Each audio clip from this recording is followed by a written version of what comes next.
I've never painted a skateboard before.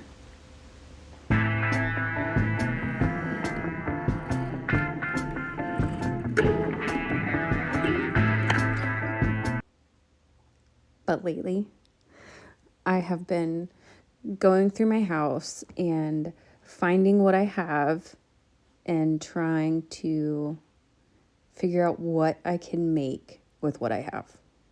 So, I had a blank deck laying around for a few years. I have just your regular acrylic paints, nothing fancy, and a Sharpie and tattoo stencil paper, since I'm a tattoo artist, and designs that I've created. So I figure I'd do something about it. Also, I'm on leave right now from work, so I have this creative freedom that I'm trying to take as much advantage of as possible, because art therapy, ink therapy, it's important. So this was my first time painting a skateboard, and I just used what I had. So don't come after me. Also, I created a store on Board Pusher, so you can actually buy some of my digital designs. Like I had just mentioned, I have been just trying to go through my house and find what I have to create stuff with. So, and I have a bunch of designs that aren't really being utilized. So I've been working on doing stuff for that. Also, I've created a couple of new designs that I'm really in love with, because I don't know, I just feel like my art is getting better and better, but that's what happens when you practice. Again, with having all these designs and everything, I'm like, well, what can I do with them? I've been wanting to make a coloring book. Essentially, that's why some of these designs were created. I made a coloring book. I created a PDF file. I printed them out at home. So honestly, it's not the best quality paper, but you can still use crayons and coloring pencils on it, which is just fine. And you can use markers, but they'd have to be like a lightweight marker because it's really thin paper. So I printed that out. I printed the PDF that I created out. I made a cover, a back page. I created like a little scan code inside to go to my store online. And then I realized that I didn't read what I wrote, and it reads pretty goofy, and I'm just like, what was I thinking? But reading it shows how my brain processes things sometimes if I don't slow down. Anyway, I used those pages that I printed off on my at-home printer after I about office spaced the printer. And I bound it myself. I started with just glue and string and staples because, again, using what I have at home. And then I created a better bind, and by the third prototype that I created, I was happy with it until I created the scan code. But that's neither here nor there. It's little details, it's little things. That's why they're prototypes. That's why you're making them. And then I finally found someone to print it. But now I'm going through all the struggles with that because I've only created a book once, and I worked really, really hard on doing that. This time I kind of just went full bore and was just like thinking I knew what I was doing. And so that is still in the works to have it professionally printed. But I'm still excited about it, and it's still really cool, especially being a handmade book. If you want to see the process of that, I have videos recorded, so I can go ahead and create that, and you just drop a note in the comments. If you want to see the rest of the process of that too, or know how that's going, considering I still have a lot of work to do, you can drop a comment too. I own a tattoo shop.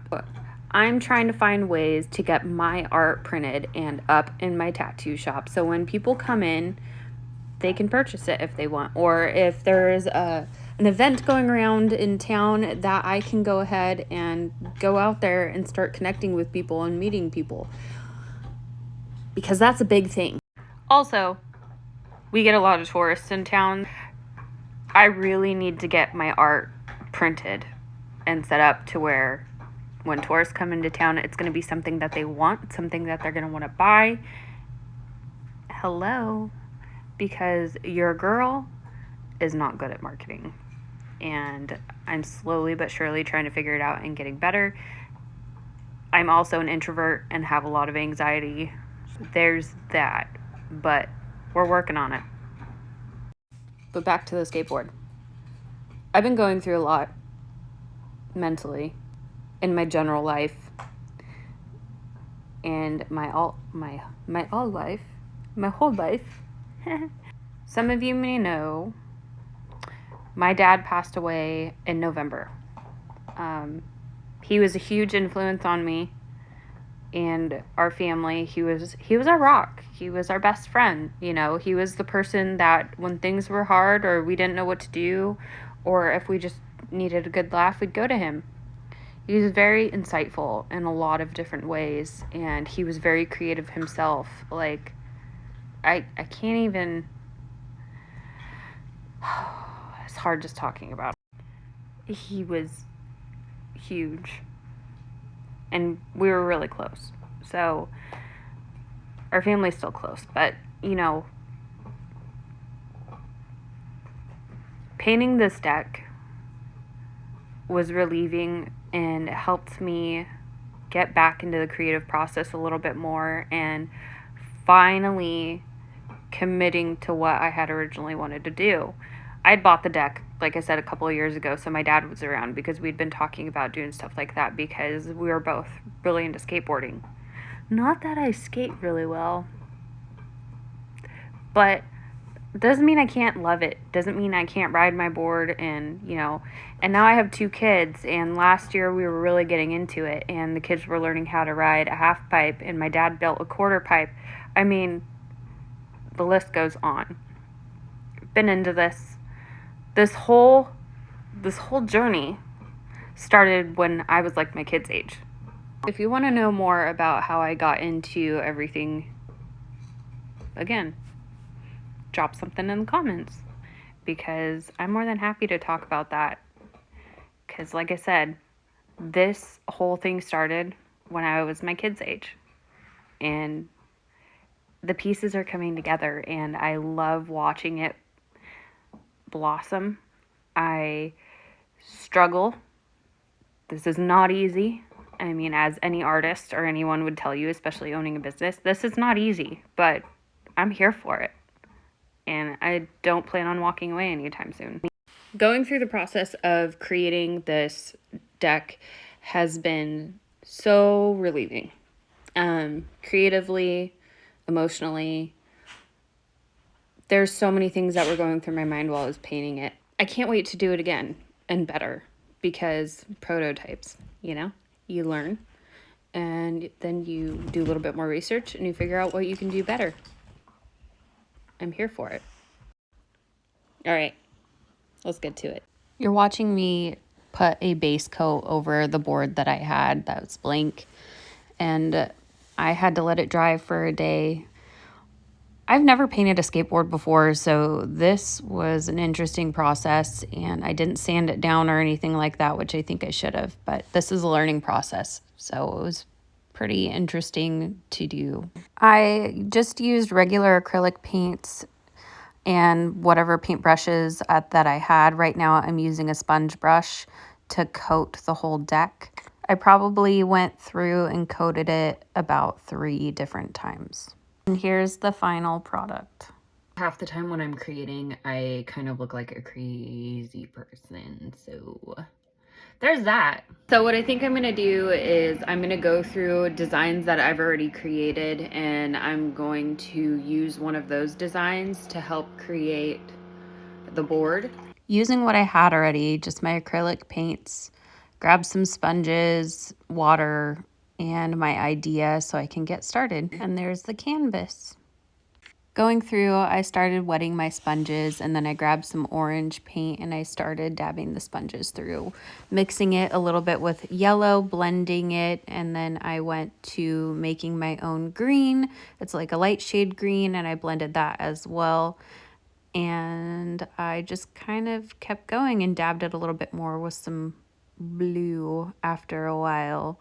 But this was a process. I had to dab some more, and as you can see all my changing colors that I just talked about. But I had to dab it enough to make sure I was covering the white, getting the color really soaked in. And again, I was basing this off of the drawing that I was using that I had already created. So I wanted to stick to the main colors because I still love the colors and the idea. Okay.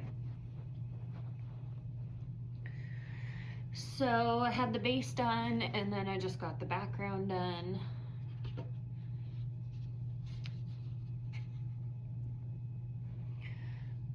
I feel like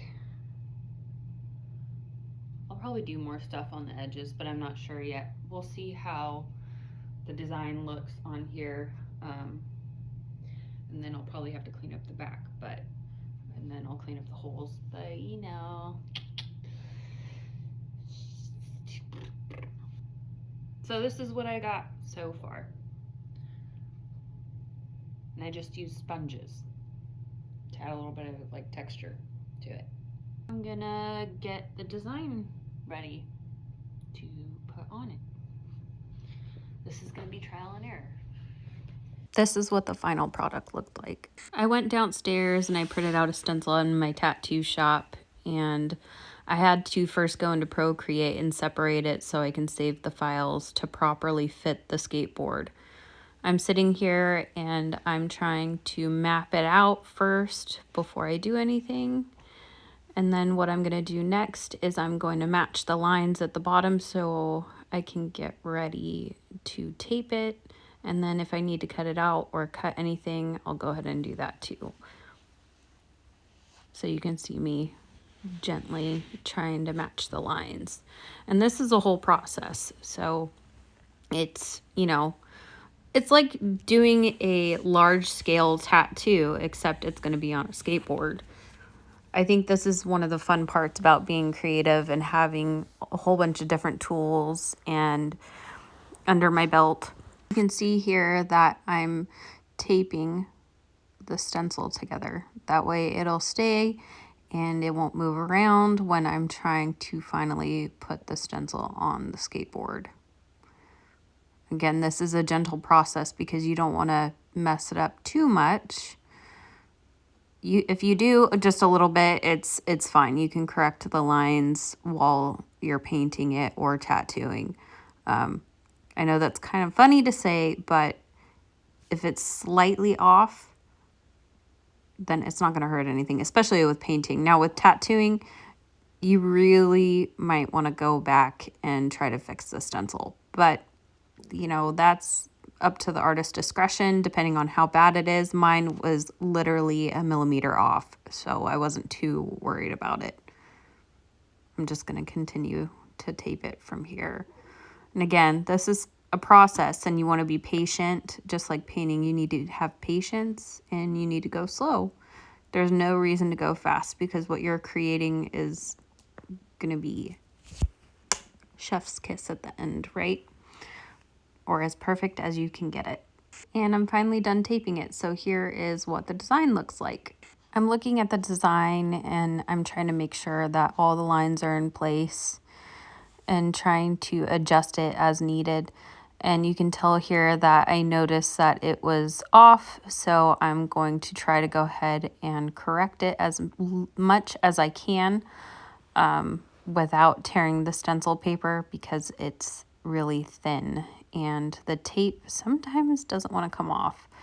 But that's the last thing that I need is I don't want to mess up the stencil and have to go downstairs and try to reprint it because it would just take up a little bit more time.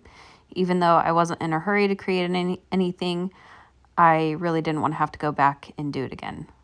So I fixed it as much as I felt I necessarily needed to. So now I'm going to tape the front a little bit so it doesn't move around too much. Up the rest of the taping process to move on. Now that I'm happy with where the stencil is aligned, I'm going to go ahead and go through the process of mapping it out on the board again. It's almost like cutting. When you're in the middle of like working, you measure twice, cut once. So you want to try to make sure that you're scaling it and aligning it as much as possible before you actually place the stencil on to anything. Now that I figured out how I want it, I'm going to go ahead and get some masking tape, and I'm going to put it on the bottom and the top of the board to kind of put a baseline as to where I want the stencil placed onto the board. Again, just double checking everything before I actually place the tape down. And there's the tape. So there is my boundaries. I went down to my tattoo shop and I grabbed my stencil stuff so I can place it on the board. And I put a little bit here and there, and I actually used a lot more than I anticipated because carefully placing the stencil down, I realized I didn't spread the stencil stuff out wide enough. So here I am trying to get the stencil on the board as much as possible. This tends to happen sometimes if you don't really know the surface area that you're working with, especially if this is a new project. At least it happens to me. There you go. Here is the final product with the stencil placed on the board. This is smudged a little bit, but something I can work with painting. Using the hairdryer a little bit to help with drying the stencil, and then paper towels as well. Here I am starting to paint the stencil onto the board. I went as slow as possible, and it took me all day long while my kids were at school. This was a process, and I had to go over it a couple of times. I went over it with Sharpie after I was done painting, but I didn't finish recording the rest of the process as I had a short amount of time. But here is the final product of what the skateboard looks like now. And I'm really happy with how it came out, and I don't think I'll be adding anything additional to the board. Now that the board is dry, I can use a protective coating to coat the board. And here I am spraying the board in my basement with the coating. I may have sprayed too much, so we'll see how it turns out. But we're in my basement right now where it's currently under construction, so I feel like this was a decent place where it's not cold to go and spray the final product. Like I said, I think I sprayed too much, but it kind of gives some of the text a little bit of a cool texture because it's running down, or not texture, but look, because it's running down, it's melting. Anyways, that's just the Sharpie though, so I just need to keep it flat and let it dry for now.